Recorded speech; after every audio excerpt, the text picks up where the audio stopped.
Tingnan nyo naman yan. May deliver sila dito.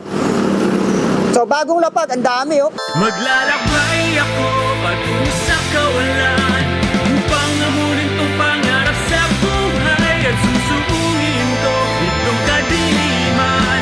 Makita ko lang ang liwanag ng katarungan. Meron na namang bagong latest pa na MTB sa market ng Pilipinas. Ito, ngayon nyo lang makikita ito, malamang sa malamang. Ito, si Simon. Good vibes. Budget na budget, oh, no alien. So mga gusto mag-buy to work dyan, na on the budget lang, na naghahanap ng MTB, panggala, pang-eskwela, pampasok sa trabaho, pwede mo i-consider to. Okay, ito yung Simon Good Vibes. Iba-iba yung kulay niya na. Meron niyang 27.5 and the 29er. So, ibabudget muna natin sila bago natin pakita yung mga available na kulay. Ang ganda ng kulay nito, parang galaxy, oh. Naghahalo. Ayan, may purple and blue. Ayan. Sa taas, nandito yung Good Vibes niya. Yung taas niya, may paganyan dito. And hindi siya makinis, syempre on the budget lang to. Yung cable routing, meron sa kanyang down tube. Left side isa, sa right side may bakante. So pwede mo maglagay ng FD or front derailleur. Pwede naman, ayun, meron doong slot para sa FD nyo, pero ito ay naka 1x na. So ngayon lang ako nakita ng MTB na on the budget, tapos ganito, naka 1x siya. Ayan, literal na on the budget to, mga ele, maniwala kayo sa akin. So yung head tube nito, tingnan nyo naman yung head tube niya. Ayan, feeling ko tapered din ganito mga head tube or integrated. Ayan. Ang sexy ng kanyang head tube. So dito naman tayo sa chain na ginamit. As usual, stock lang to sa mga ganyan. Ayan, medyo nag-against na rin, medyo solar tayo. Ayan. So ito, kanyang RD, nakita na naman kami. Ni Swangin. Ayan, pandemic days ko nakikita yan si Swangin na RD. Ayan, yung kanyang rollers dyan ay plastic lang. So since budget to, alam na natin to. Ito ay naka 1 by 7 speed. 1, 2, 3, 4, 5, 6, 7, 13, 28 teeth yung nilagay na sprocket dito. And thread type pa to. Yung knobs naman ito, ay feeling ko naman yung mga ganito ay bakal and ball bearing pa. Kasi nga mga budget, ganyan talaga. Yung spokes nito ay stainless steel, 32, and naka-swader valve, double wall alloy ring. Yung gulong nito, 27.5 by 2.125. Ayan, ito yung 2.125 sa likod. Naka-ice mount of international standard, naka-mechanical, 160mm rotors, naka-6 bolts, and hindi siya naka-quick release sa likod. Yung seat post naman ito, maliit lang to, mga 27.2. Yung ginamit dito ay bakal pa. And meron namin siya quick release yung kanyang seat clamp. Yung upuan ay black lang dito. Yung kanyang fork naman, sa mga gantong budget, ay ganyan talaga yung dinalagay na fork nila, napapansin ko. Wala siyang manual lockout, pero nagbabounce naman yan. Maliit lang, mga 28 lang yung size nito. Yung harap, same lang din, spokes 32, double wall alloy rin, 160mm rotors, 6 bolts, and bakal pa tong kanyang fork. Dito, sa stem, medyo may pagka-short stem, parang feeling ko nasa 60 to 70mm lang to. Alloy, and yung kanyang headset, ay ball bearing pa yung mga ganito. Ito, ay bakal pa, naka-straight siya dyan. Yung kanyang handlebar, ay around 700mm, and yung kanyang brake, nasa kanan yung combo shifter ng Swangin. Dito naman, yung isa lang. Ayan. So kapag may F dito, meron to dito kasi sa 1x to, combo shifter lang sa kanan. Handle grips, ay wala siyang lock-on. Ayan. Yung isang kulay niya, may pagka-galaxy to, yo.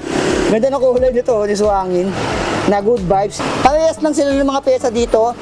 Ito, metallic din, naghahalo na dilaw, and yung kanyang pagka-orange or red. Simon Good Vibes din. Ito naman, kitang-kita ka sa gabi dito.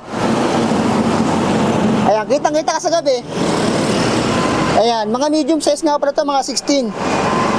Ito, may pagka-light green and Good Vibes only. Ayan, may waring dito. Alam nyo na yan. Nabaon ng tanga, mag-helmet ka, kahit tulog ka, para pagising mo, ride out na lang. Ayan, o. Riding mo ito, helmet, tuba-tuba. So, ayan. Ito naman, color black. Kung gusto mo ng black, mayroon din dito.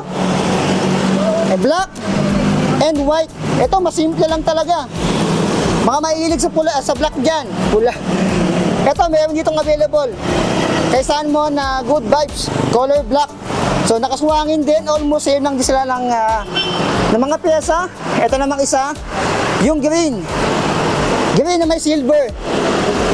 Yes, so yan yung mga available na kulay dito kay Simon Good Vibes. So tinanong ko, meron ba tong 26er? Ang sabi, out of stock yata. Ang meron, 27.5 and 29er. Ayan yung itsura niya. Ito, mga 29er to. Kaya kita nyo, mas matangkad to. 29er, 27.5. 29er, makikita nyo sa tangkad. Ayan. Pansin na pansin yung mga 29er. So yung mga presyo nito, ay ipapost ko na lang sa screen. Kasi bago lang to dito. Wala pa tong presyo ngayon na pinablog ko. Tingin nyo naman yan. May deliver sila dito. So bagong lapag, ang dami oh. Ayan, bagong lapag. So yung presyo niyan, ipapost ko na lang sa screen. Dito yan, kay Bodega Best Cavite. Meron din yan sa Shopee. Ito yung Shopee link. Nasa baba, sa video description, and sa comment section. So kung medyo malayo naman kayo, gusto nyo kumuha nito, sabihin natin nasa QC kayo, nasa Caloocan kayo, gusto nyo malaman kung meron itong stock ng mga ganito, i-PM nyo si Rebel Bikes. Ayan, kung gusto nyo mag-inquire kung meron bang available sa area nyo ng mga ganitong bisikleta, itong Simon Good Vibes, and yung mga Rebel products. So PM nyo na sila mga ele, huwag kayong mahihiyang magtanong. Kung gusto nyo makakuha nito sa area nyo banda, pwede nyo silang kontakin, pwede kayong magtanong sa kanila kung meron ba sa area nyo na ganito. Kasi madami silang dealer. Ayan sila Rebel, sila Simon Good Vibes. So huwag kayong mahihiyang mag-PM kay Rebel Bikes. Ayan yung kanilang contact details and Facebook page. Ayan, pwede rin kayo dyan mag-wholesale, kumuha ng madaming bisikleta, gusto nyo mag-business, pwede rin dyan kay Rebel. So ayan, ang dami nito mga ilan, 5 kulay pala to. Mga medium size, parehas lang. Para sa akin, pinakamaangas sa kulay ito. Ito, simple lang, black na in the white. Kung gusto mo na medyo pansinin, sa gabi, ito, light green. Kitang-kita ka niya, malayo ka pala. Ayan o, light green. Itong isa, ito okay din. Actually, lahat ng kulay okay. Lahat ay kulay okay, wala siyang matte type. Lahat sila ay glossy.